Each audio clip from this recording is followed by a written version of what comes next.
recently you got in a feud with one of my friends, Dave Smith. I don't know exactly what you're feuding over, so why don't we talk through that real quick? Like I said, I'm not like super close to him, but I've always liked the guy. We get along good.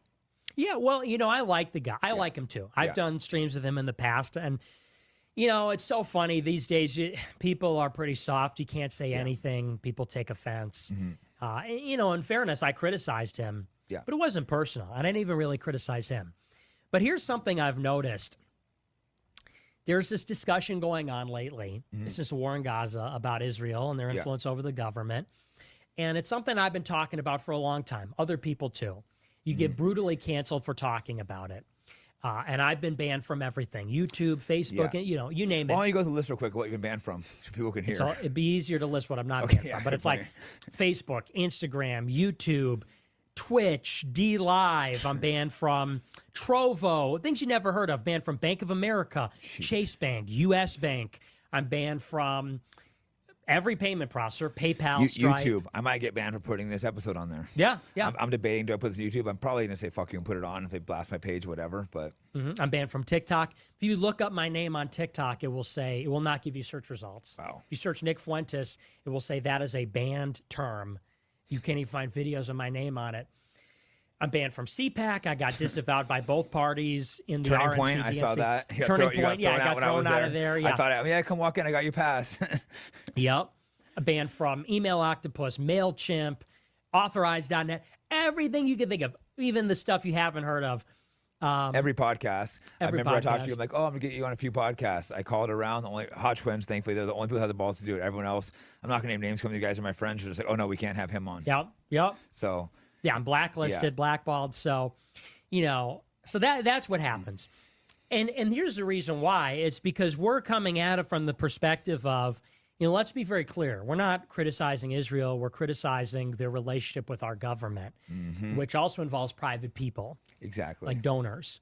What we're saying is we need American sovereignty. So we're not saying no foreign aid. We're not even saying, although we are. I'm saying, no foreign aid. In addition to this, that's one of the things I want. Well, we're not just saying that. Yeah. We're not just saying no wars. We're saying we need a breakup. We need American sovereignty. We need FARA to be applied, Foreign Agent Registration Act, to these pro-Israel groups. We need to root this stuff out. And we need to have a breakup. We need American sovereignty and American nationalism.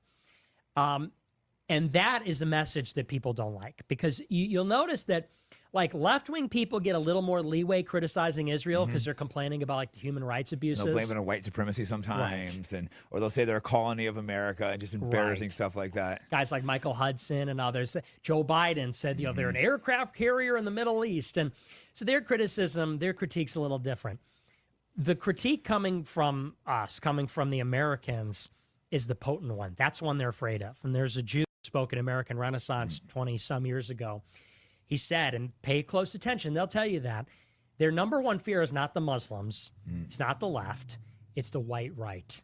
They're terrified of white nativism, right-wing nationalism, and even Michael Moore said that. Michael Moore, the same guy we mentioned, he said recently, he said, Jewish people, don't focus about these pro-Palestine left-wing guys. He said, worry about the neo-Nazi, white supremacist, the right-wing guys that criticize Israel. And I'm not a neo-Nazi, but that's what they call them. As they call you, They should worry about the white people criticizing Israel. Worry about the patriots. If the MAGA people criticize Israel, you got a problem. And so anyway, the criticism is becoming more mainstream lately. And the other day, Candace Owens does this Twitter space. And listen, I like Candace a lot. I like Candace a lot too. I was very brave what she did with Daily Wire, and I supported her during that. She's been great overall, but I think I know what you're about to go into of her big mistake. Well, let's be diplomatic about it. She does a Twitter space, and she does Dan Bilzerian, the Tate brothers. It's super brave of her going on there and doing that. Yeah. But everybody's in the reply saying, well, you got to invite Nick Fuentes. Ignored. Somebody says, you got to invite Dave Smith. She goes, well, he's invited to everything I do forever. He's so smart. And the glazing of Dave Smith is incredible. She's ignored you, yeah. The glazing. Well, and it's not even just about me. I like you both, think you're both smart, but to ignore you is I a like little, Dave. Well, but here's the point. It's not even about ignoring me. Let's be clear about what's happening. She says to Dave, we got to do a 10-part history series. You're so smart. We got to do interviews. You're invited to everything I've ever done. Me? Oh, no interview. No radio silence. No Twitter space. No acknowledgement. But here's the reason why. He's Jewish. Dave Smith is Jewish. And what Dave Smith is going to do is go up on the show. And by the way, he's a libertarian. So he's basically liberal. Libertarian's basically right liberal, in political ideology. He's a right liberal who's going to go on the show and say, hey, man, I'm anti-war, like all libertarians are. But because he's Jewish, he can say that the neocons are Jewish. Yeah. No one's going to call him a Nazi because he's Jewish. Yeah. And so all I said the other day, and, people say, why are you attacking him? I'm not attacking him. I'm not attacking him. I'm not even really, I didn't start out attacking Candace. I attacked her a little bit later. But all I said was this. I said, let's call it what it is. The guy's the token Jew. You're bringing it, let's be clear. You're bringing him on to shield you from allegations of anti-Semitism, because if every time you talk about Israel, you're talking about it with the Jew, they can't say you're anti-Semitic. They bring over the Jewish guys. And it kind of makes a little bit of sense, but here's why I have a problem with it. It reinforces an attitude, and maybe this is above people's head. Maybe people say you're getting too crazy. Maybe, fair enough. But this is me doing this for a long time. It gets to the point where, there was a big debate that Zero Hedge posted recently between Dave Smith and Laura Loomer on Israel.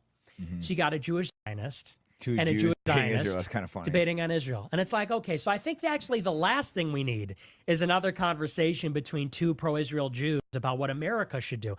Can't we have non-Jewish people talk about this subject? Can't we have, and here's the thing. People said, well, that's not true.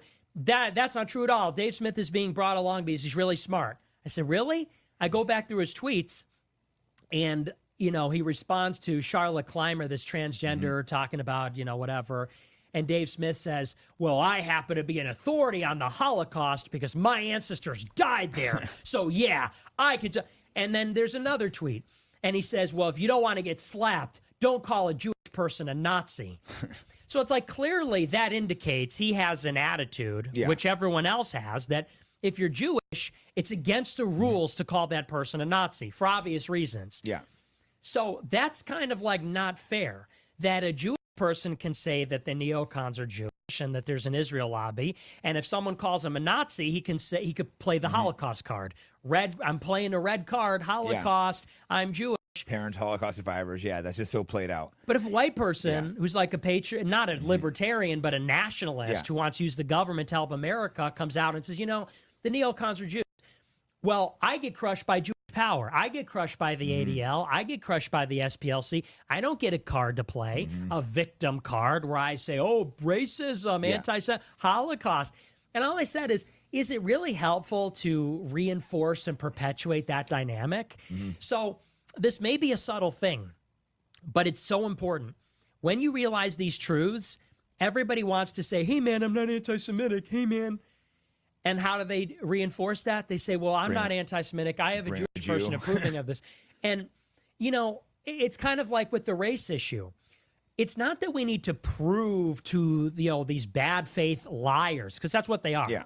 I don't need to prove to a bad faith actor that I'm not an anti-Semite, because that's a fake word, and the definition is always changing. It's always changing, and only as you can decide. Exactly. That's what they say. They're like, well, anti-Semitism means if you think the gospel's true, that the Jews killed Jesus, and anti-Semitism. Yeah, they literally said that's crazy. Or if you don't support the state of Israel, it's insane stuff like that. You don't support Israel, so it's like, I don't want to prove I'm not an anti-Semite, because if I'm doing that, I'm in their paradigm, and if I'm doing that, I'm having an approved criticism of Israel. So what we need to do is just bypass that and say, I don't care. Because this is what happens is, like on Twitter, for example, they say, we're going to ban anti-Semites. And everybody endeavors to say, well, here's all the reasons I'm not anti-Semitic. Here's my argument. We should let speech that people call anti-Semitic, that should be allowed to be said on Twitter, because we have a First Amendment. Yeah, it's not illegal to be anti-Semitic. Exactly. Especially when it really criticism of Israel, not saying Jesus, the Talmud, which is true, all this stuff. So you need to bypass that entirely. And by the way, it already happened to Candace. And this was and I want to clarify. I think Candace is very intelligent. I think she's courageous. Look, I'm Italian. I get a little fired up, and it is personal. It's deeply personal to me. Not walking it back at all, but good with the bad. I think she's very intelligent, very courageous. And Dave Smith, he's a very smart guy. So and you don't dislike Dave. You guys absolutely had not. just a little minor spat. Okay. No, but it's like this Dave on social media. I've known Dave for years. He's been a good guy. So you critique people, and people take it I personally. Yeah, I get into it sometimes with people too. Right. I'm hot-headed too. And I sometimes don't, I genuinely don't like these people. Other times I do. But sometimes I see when someone like Jordan Peterson's daughter calling to get me banned from Twitter. Like, really? Exactly. You're talking about free speech and you want me banned? She probably called you to get banned too, but she like used one of my names. Like, oh, come on. Or what was it? Is it not Oliver Stone? What's the Stone guy? Roger Stone? Roger Stone. Someone goes, what do you think? Does Candace Owens, Nick Fuentes, and Jake Shields, are they be part of the Republican Party? He goes, no. So then I went after him, and he's like, I'm going to sue you. I'm like, oh, okay, buddy.